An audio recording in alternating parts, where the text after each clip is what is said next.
Hello children, welcome to the topic lesson number 9 of class 8, that is cyber ethics. Now, what is cyber ethics? Ethics is a set of moral principles that governs the behavior of a group or an individual. Similarly, ethics is a set of procedures, moral principles and ethical practices that regulates the use of a computer. It focuses on implementation and the use of computing resources, which includes the new issues that are nowadays being raised by the new technologies also. It basically aims at encouraging IT users to be more responsible in order to utilize the technology tools more judiciously, respect the views of others, and acknowledge the rights and properties of the people on the internet. So, children, there are certain ethical guidelines which we need to follow every time. Just like do not use the computer technology to cause disruption or interference in others' work. We shouldn't spy on another person's computer data basically. What the other person is doing. We are always peeping, we are always trying to find out the passwords of that person, what exactly he is using on his device. We shouldn't do it. We should not use the technology to steal the information from any person or any organization. This is also one of the unethical practices. Do not contribute to the spread of wrong information. Like nowadays, we are becoming more and more media friendly, so we are always making some or the other things viral on the computer. Avoid buying the pirated softwares because it may cause viruses also, and pay for the software in a proper manner. Do not use someone else's computer sources without any authorization. Like someone else has done the work and we are using it in our name. This is something very unethical practices. It is wrong to claim ownership of a work. Now, before developing any type of software, we should be thinking of the pros and cons of that software. What it is exactly giving the impact on the society. And B, we have to be very respectful and courteous while communicating on the internet, like we are having a chatting session on a social networking site, and we should be very much courteous and we should be respectful towards any other caste, religion, region, etc. Now, coming to some of the unethical practices which are being practiced nowadays. One is your plagiarism, cyberbullying, phishing, hacking, and spamming. Now in our next slide, we are going to discuss about what is plagiarism. And apart from that, we are going to discuss cyberbullying and how we can prevent ourselves from cyberbullying, phishing, hacking, or spamming. Now children, we are going to learn about what is plagiarism. See, it is also one of the most commonly practiced unethical practices which we are facing today.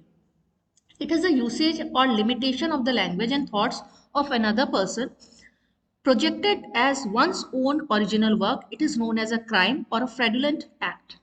See, children, many times you must have seen that people are just copying down the poems from the internet, and instead of uh, saying that this particular poem belongs to a particular author, they are doing what? They are writing their own name. This is a case of plagiarism.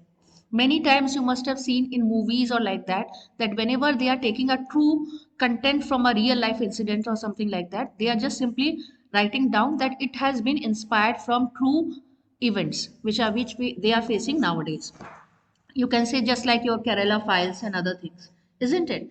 So it is also, children, to commit the literally theft. It is also one type of literally theft, to present as new and original idea whereas they have derived it from an existing source. Now, many times you must have seen nowadays, one more example I can give, that the old songs, the famous old songs, nowadays the singers are singing in their own language. This is also one case of plagiarism. But they have the copyright for that. They are not going against the law, isn't it?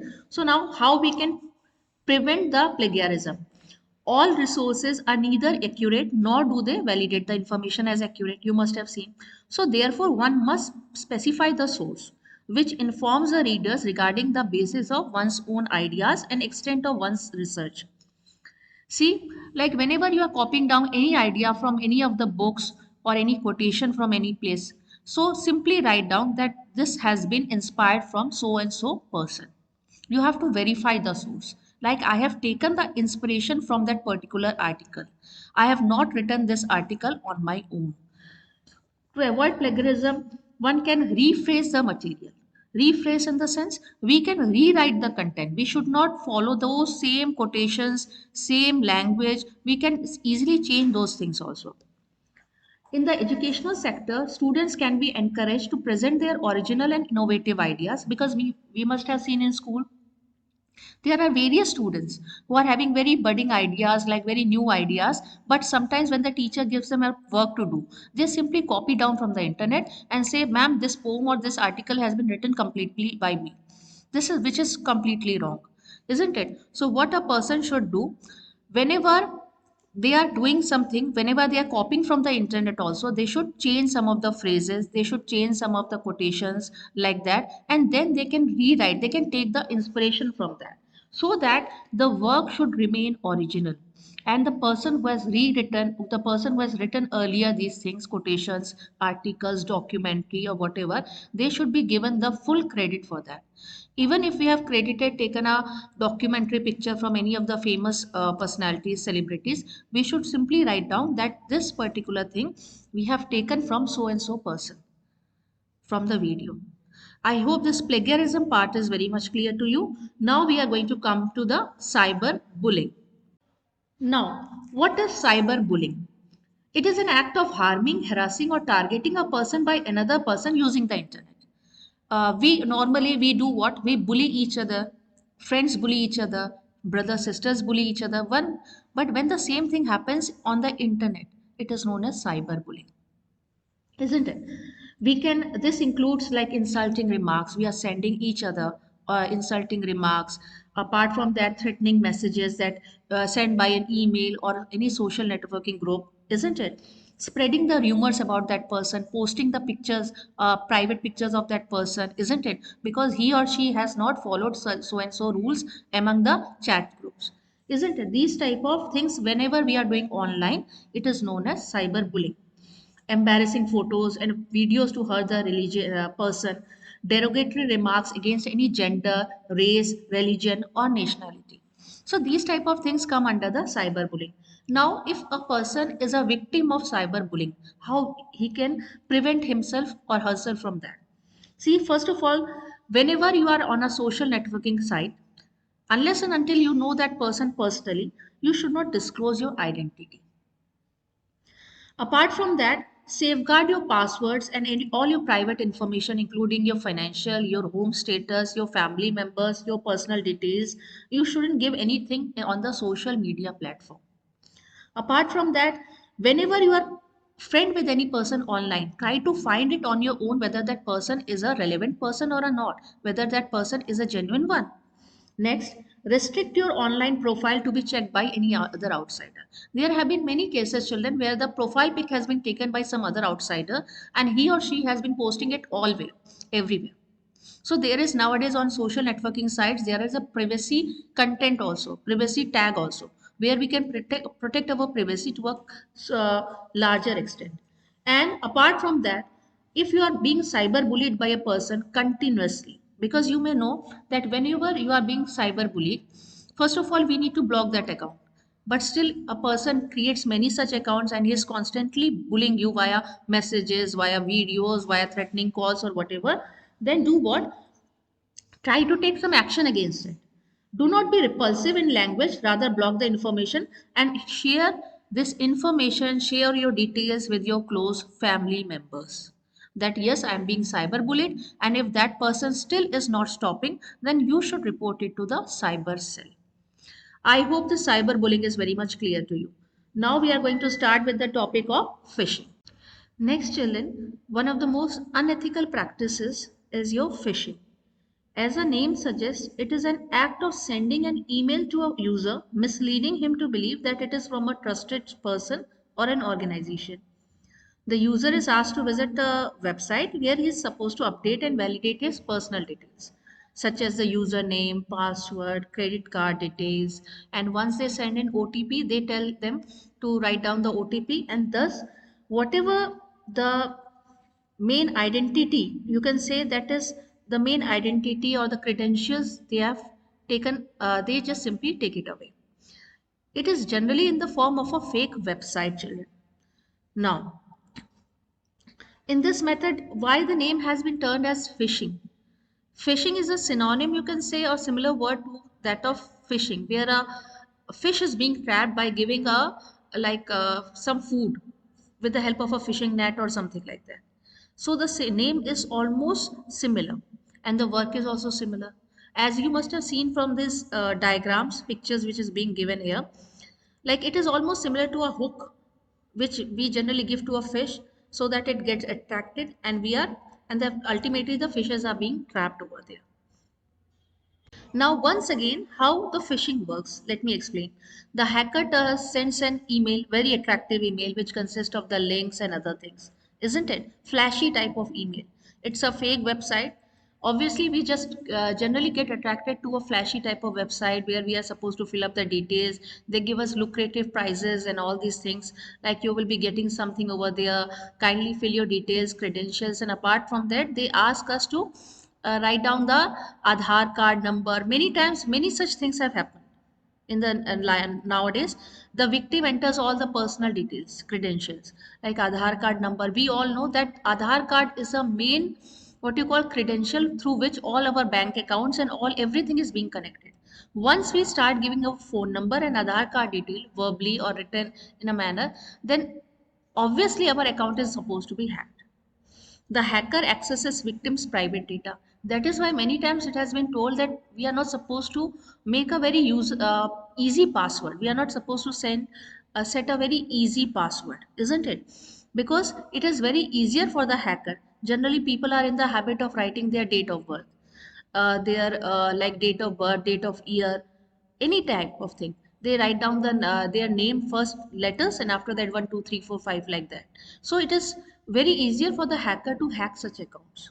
And phishing exactly works in that manner only via email link. That is why the youngsters and the many people who are not exactly onto the internet, they are maximum times they are being told that unnecessary links, whenever there is a link from any untrusted organization or from any person comes onto your email, we are not supposed to click on it. Even if we are clicking, we are not supposed to fill up the information which is being asked by the person on the other end. So in this manner the phishing works. Our next unethical practice is your spamming. Phishing is and spamming are little bit different. In a case of spamming, spams are unwanted bulk mails, unwanted bulk emails which are sent from the unknown resources. And they are whenever they are sent generally in large numbers for commercial advertisement.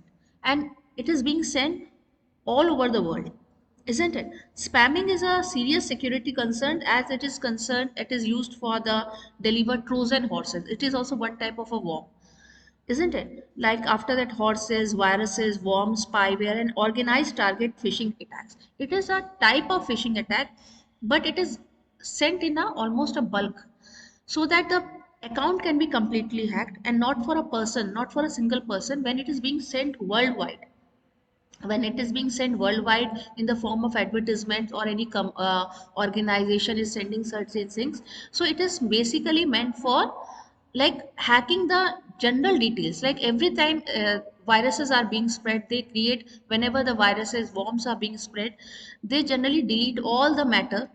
Worms, they generally multiply in number, and they are worms generally go from one email to another email. It spreads mostly via networking. So this is the purpose of spamming.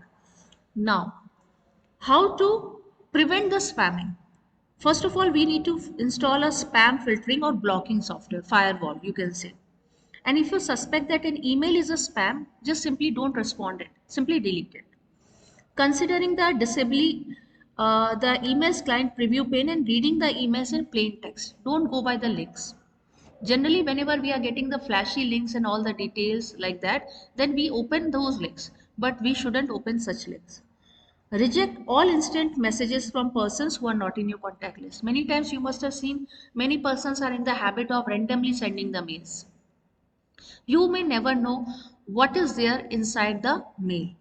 Next is do not click on the URLs within the instant messengers, isn't it? Unless and until you know that it has come from a trusted source. And keep the software and security patches up to date. Even if you have installed the antivirus, try to keep it updated form. If the expiry date is there, if the software has been expired, isn't it? There is no such thing, because we all know the softwares are till for 1 year or 2 year like that. So if the expiry date is there, kindly renew the software or change your software. That would be better. And in this manner, we can reduce the spamming. We can, in a sense, we can prevent the spamming from deleting or from spreading the viruses and deleting our information, basic information. Hacking refers to an illegal intrusion into a computer system or network. Hackers are basically very technical people who secretly break into the computers to steal the information data or sometimes to destroy it. But always remember, the ethical are known as hackers. People who go by the legal means are known as the hackers. And people who are hackers but they go to the unethical means, they just want to use their knowledge to steal the information from any organization or from any person computer, they are known as crackers. There is a vast difference between hacker and cracker, isn't it? So hackers generally are being employed by the prestigious organizations, MNCs and other things, and they are simply being appointed to hack the system or to find the, you can say, loophole in the software of the system of their MNCs only. If that person is able to hack the company's software, means anybody else some can also hack the system. But the crackers do the opposite. The crackers are also hackers, but they always use the unethical means to steal the information, to corrupt the system, to spread virus in the system, isn't it? So there is a difference between the cracker and the hacker. Now there are four types of hacking, that is a white hat hacking, gray hat, black hat, and the script kiddies, isn't it? Just see, just simply you have to understand that white hat hacking is known as your, simply your, these are the hackers, that is a proper professional hackers, isn't it? They are being legally appointed. Black hats are corruptly, totally, you can say they are the known as the cracker ones, who always have a means, like who always want to go to the illegal side to find something, to steal something. They are known as the black hat hacking. Gray hat hackers are those which generally they corrupt the system or they spread the virus or they crack the system or like that. But apart from that, they themselves tell that yes, your system has been hacked. If you want to make it, or like if you don't want to do it again or something like that, you need, they want some money in place of that. These are known as the gray hat hackers. Now, how you can prevent the hacking? First of all, you have to keep all your passwords and change them periodically.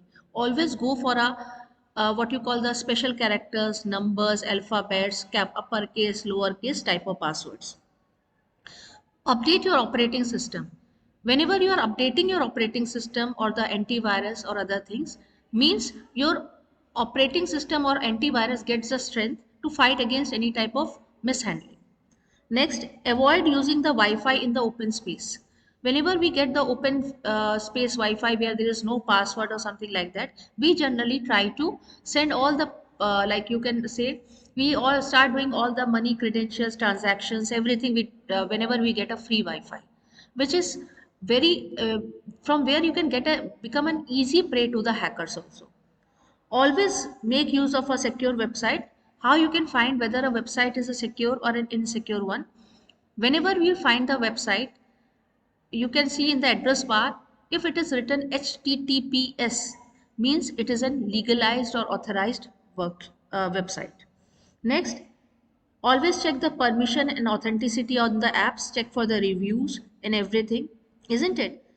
uh, every app should not be having an access to all your details of the phone, your gallery, your contact details and everything. Never store your credit card information on a website. Generally what happens, whenever we don't remember any password or any type of thing, there is an option comes, save on the website or never.